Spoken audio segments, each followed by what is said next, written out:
Estudiaremos hoy la carta a la Asamblea de Esmirna, que se formó en la gran ciudad del mismo nombre, una ciudad de gran riqueza en tiempos bíblicos, ubicada en lo que conocemos hoy como Turquía. La ciudad se encontraba a más o menos 82 kilómetros al norte de Éfeso, que era la capital romana de Asia en esos días. Fue considerada uno de los puertos marítimos más importantes del Asia romana y conectaba directamente con Atenas, que era el puerto antiguo de salida para toda la Europa de ese tiempo. Esmirna era famosa también por su clima tropical y por sus flores. Pero también los habitantes de Esmirna eran conocidos por algo más. Sus habitantes se sentían orgullosos de su historia. En el año 6000, después del Mesías, uno de los generales de Alejandro el Grande vino y devastó la ciudad, dejándola en ruinas. Pero luego el mismo Alejandro el Grande la volvió a reconstruir, estableciéndola como una de las ciudades más espectaculares de ese tiempo. Hoy encontramos las ruinas de lo que era la antigua Esmirna, con sus arcos y pasajes subterráneos, pero ahí mismo está la ciudad moderna y que hoy tiene el nombre de Izmir.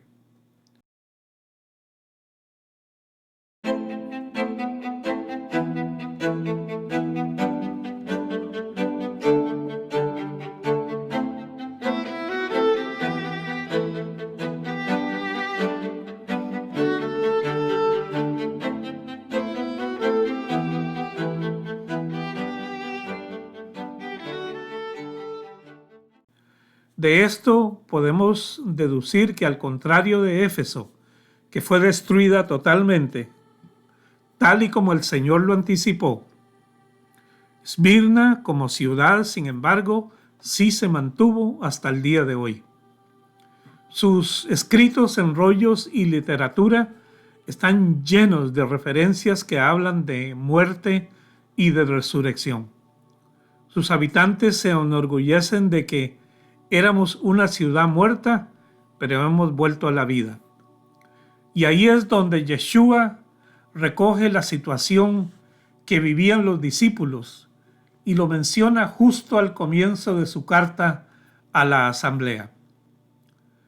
Escribe al malá de la asamblea mesiánica de Esmirna: he aquí el mensaje del primero y el último, quien murió y vino a vida de nuevo. Yo sé lo que estás sufriendo y lo pobre que eres.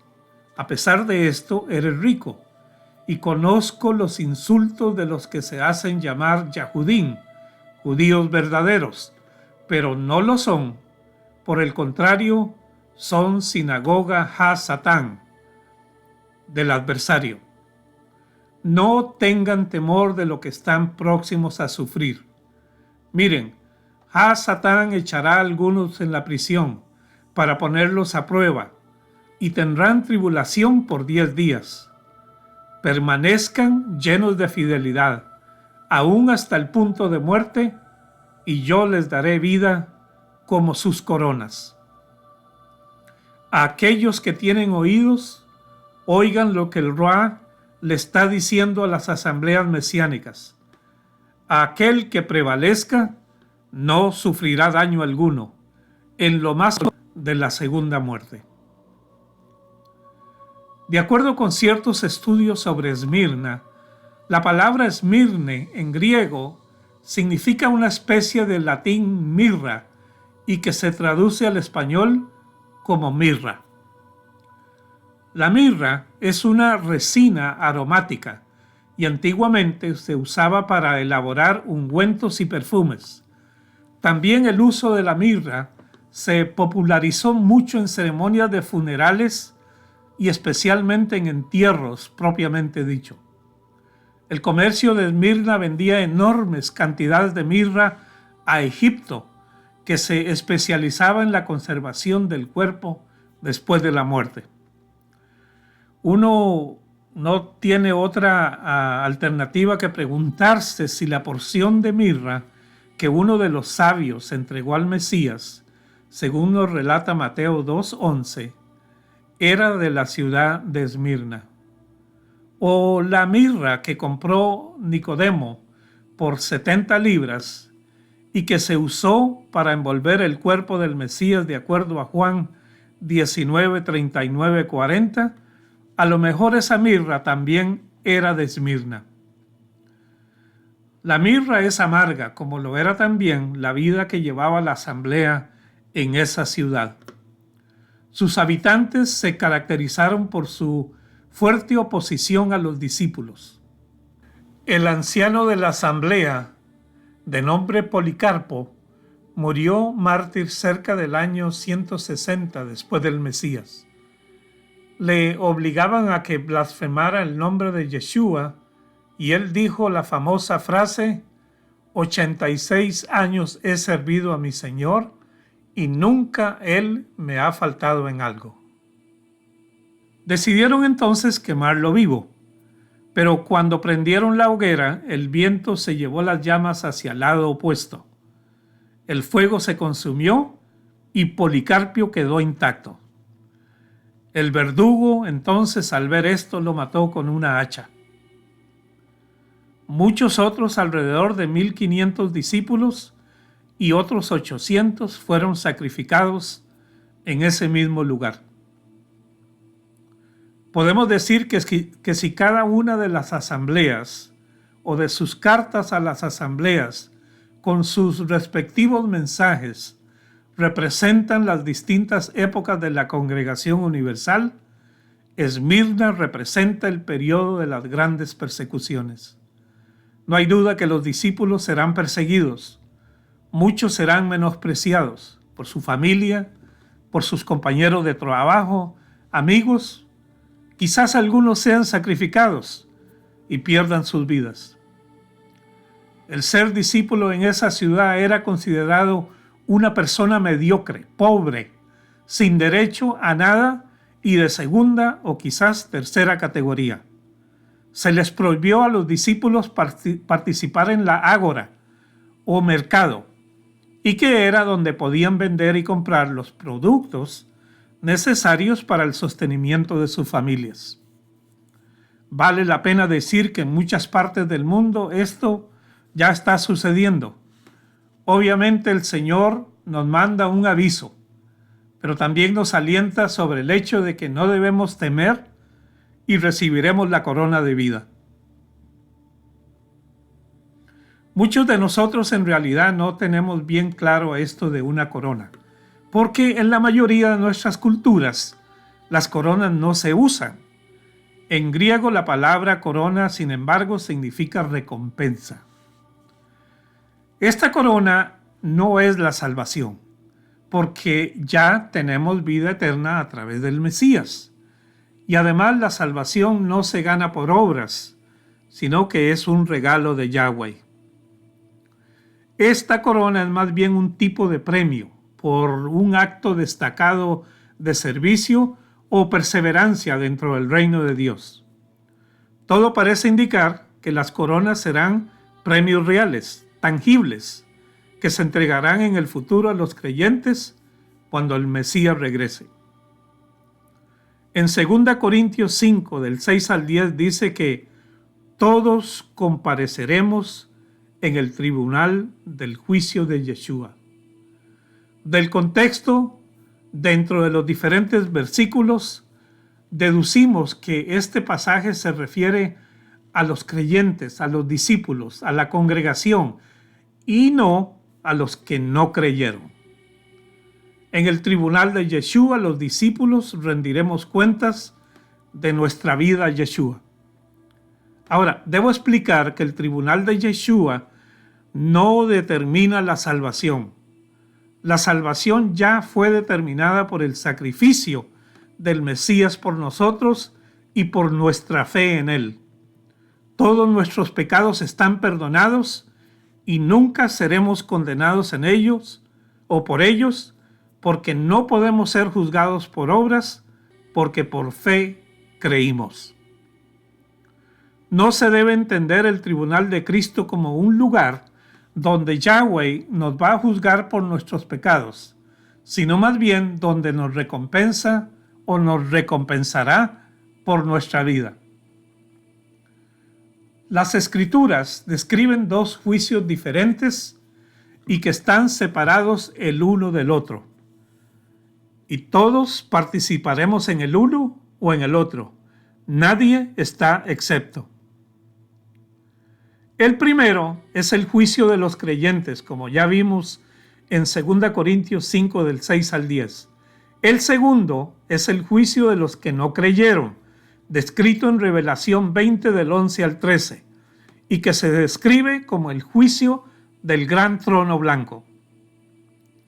Sucederá entonces ahí que los nombres de los que no creyeron y que no aparecen escritos en el libro de la vida serán juzgados ahora sí de acuerdo a sus obras, porque no vivieron por fe.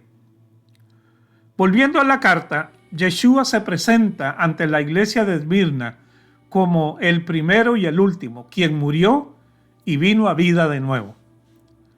Yeshua fue sacrificado por nosotros y en cierta manera fue el primer mártir, pero él también es el último, es decir, a él le pertenece la última palabra y la decisión del destino de cada persona en el mundo. Por eso el Señor le dice a la congregación: no tengan temor cuando los persigan y físicamente los destruyan. A mí también me persiguieron, pero mírenme, yo estoy vivo. A ustedes los juzgan y matan, pero ese no es el último juicio. Al final, ustedes también tendrán vida de nuevo. Llama la atención que Yeshua no menciona ningún mérito ni ninguna mala obra en la congregación de Esmirna. Y es interesante cómo el Mesías empieza diciendo: yo sé. Como diciendo, estoy consciente de lo que les está pasando. Yo sé lo que estás sufriendo y lo pobre que eres. A pesar de esto, eres rico. La asamblea de Esmirna era pobre, no porque sus miembros fueran perezosos o negligentes. Eran pobres porque durante las persecuciones sus bienes fueron confiscados, fueron despedidos de sus trabajos, fueron ignorados los derechos que tenían y muchas otras calamidades. Pero el Señor les dice: a pesar de esto, eres rico. En tu pobreza eres rico. Esto me recuerda lo que dice Lucas 12 cuando alguien en la multitud le hace una indicación a Yeshua: Rabí, dile a mi hermano que comparta conmigo la propiedad que él heredó. Y el Mesías le respondió diciendo: mi amigo, nadie me nombró juez o árbitro sobre ustedes. Y luego se volvió a la multitud y les dijo: sean cuidadosos de guardarse contra todo tipo de avaricia, porque aun cuando alguien es rico, su vida no consiste en lo que le pertenece. De ahí que el Señor le dice a la asamblea: pero eres rico. Por si esto no fuera poco, había una comunidad de judíos en la ciudad bastante grande, los que al parecer hacían mucha oposición a la asamblea de discípulos. Es un poco extraño que el Señor llame a los judíos sinagoga de Satanás. Sin embargo, según Mateo 4:15, el judaísmo se había corrompido. Juan 4:9 nos dice que la parte central de Samaria se había corrompido y pareciera que solo se había mantenido fiel Judea. Por eso los hebreos de Judea enfatizaban su procedencia diciendo: somos de Judea. Lo que en realidad querían decir era que ellos se mantenían fieles. Los judíos de Esmirna entendían que solo ellos tenían derecho a la vida y que a los samaritanos y a los discípulos de Yeshua había que exterminarlos. Los judíos de Esmirna eran ricos, muy ricos, y tenían mucha influencia, lo que consecuentemente generó una persecución abierta contra los discípulos en Esmirna. Se cree que una persecución encarnizada en contra de los creyentes, en donde muchos murieron, duró 10 días. El Señor, en su sabiduría, previó esto y le hizo saber a la asamblea lo que estaba por venir, haciendo énfasis en que Él sabía lo que estaban sufriendo. El periodo de la asamblea corresponde a las persecuciones en contra de la congregación a través de la historia. Y el periodo de Esmirna va desde Nerón en el año 64 hasta el año 313 después del Mesías.